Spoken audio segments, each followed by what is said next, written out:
Baroda bar association દ્વારા કોઠી કચેરી જિલ્લા પોલીસ વડાને મૃતક પામનાર વકીલ વિઠ્ઠલ પ્રસાદ મગલલાલ પંડિતના સમર્થનમાં આવેદનપત્ર આપવામાં આવ્યું હતું। ધારાશાસ્ત્રી વિઠ્ઠલ પ્રસાદ મગલલાલ પંડિતની હત્યામાં તેઓના અસીલ દ્વારા 31 ઓગસ્ટ 2024ના રોજ હત્યા કરી તેઓની હત્યાનો બનાવ ખૂબ જ ઘાતકી હતો અને વકીલાતના વ્યવસાય સાથે જોડાયેલા ધારાશાસ્ત્રીની નિર્દયતાપૂર્વક હત્યા કરવાનું આરોપીનું આ કૃત્ય ખૂબ જ જઘન્ય અપરાધ છે અને અવારનવાર બનતા આવા બનાવોથી ન્યાયિક પ્રક્રિયા સાથે સંકળાયેલા અધિવક્તાઓ નિર્ભય રીતે પોતાની ફરજ બજાવી શકશે નહીં। આથી આવા બનાવોને ખૂબ જ ગંભીરતાથી લેવા જોઈએ, પરંતુ આ કામની તપાસ અધિકારીઓ જે છે પીએસઆઈ જેયુ ગોહિલ દ્વારા આરોપીનો બચાવ કરતી તપાસ કરવામાં આવી હોય એવું સ્પષ્ટ જણાય છે।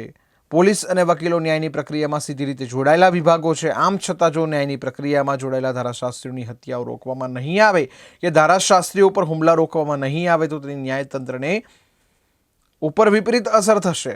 આથી વડોદરા વકીલ મંડળ તરફથી આવેદનપત્ર આપીને જણાવવામાં આવ્યું હતું કે આ બનાવની ગંભીરતાથી નોંધ લઈ તાત્કાલિક તપાસ વિભાગીય પોલીસ વડાને કે એલસીબી પીઆઈને કે કોઈ ઉચ્ચ સમક્ષ પોલીસ અધિકારીને સોંપવા માંગ કરી છે। ઉપરાંત કેસમાં નિષ્કાળજી દાખવનાર પીએસઆઈ વિરુદ્ધ કાર્યવાહી કરવા માંગ કરી છે। જો આ અંગે યોગ્ય કાર્યવાહી કરવામાં નહીં આવે તો વડોદરા વકીલ મંડળ તરફથી કાયદેસરની કાર્યવાહી કરવાની ફરજ પડશે તથા તે અંગે જરૂર પડે તો આંદોલન કરવાની પણ ફરજ પડશે તેવી ચીમકી બાર એસોસિએશને ઉચ્ચારી છે।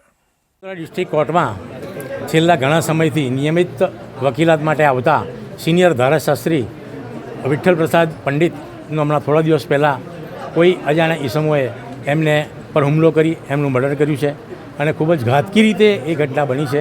એમાં ઘણા બધા એમને ઘા થયા છે।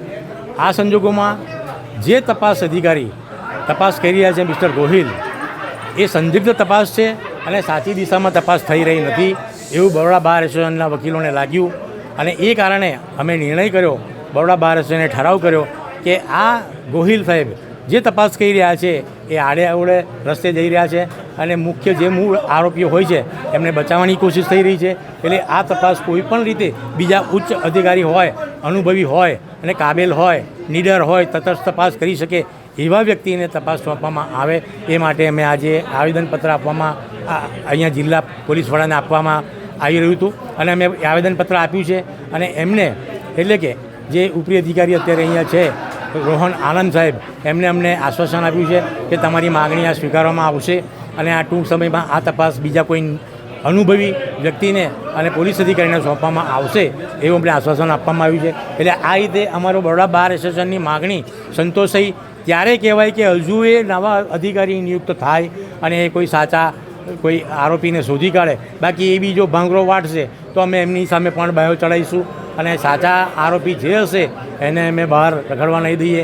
એમને કોઈને બી પોલીસ પ્રોટેક્શન ન મળવું જોઈએ અને સાચા આરોપી બહાર આવશે તો જ અમને બરોડા બાર એસોસિએશનને અને આમ મૃત્યુ પામેલા જે અમારા સિનિયર ધારાશાસ્ત્રી છે એમના કુટુંબીજનોને કંઈક એમને અંશે સંતોષ થશે। બાકી જો આ નવા અધિકારી જે નિવાસે જે પણ નિમાશે તેમને પણ અમારું એવું કહેવું છે, આ મીડિયાના માધ્યમથી એવું કહેવું છે કે તમે પણ ખૂબ જ તટસ્થ રીતે તપાસ કરજો અને ઊંડાણપૂર્વકની કોઈની પણ શેર શરમ વગર તપાસ કરજો।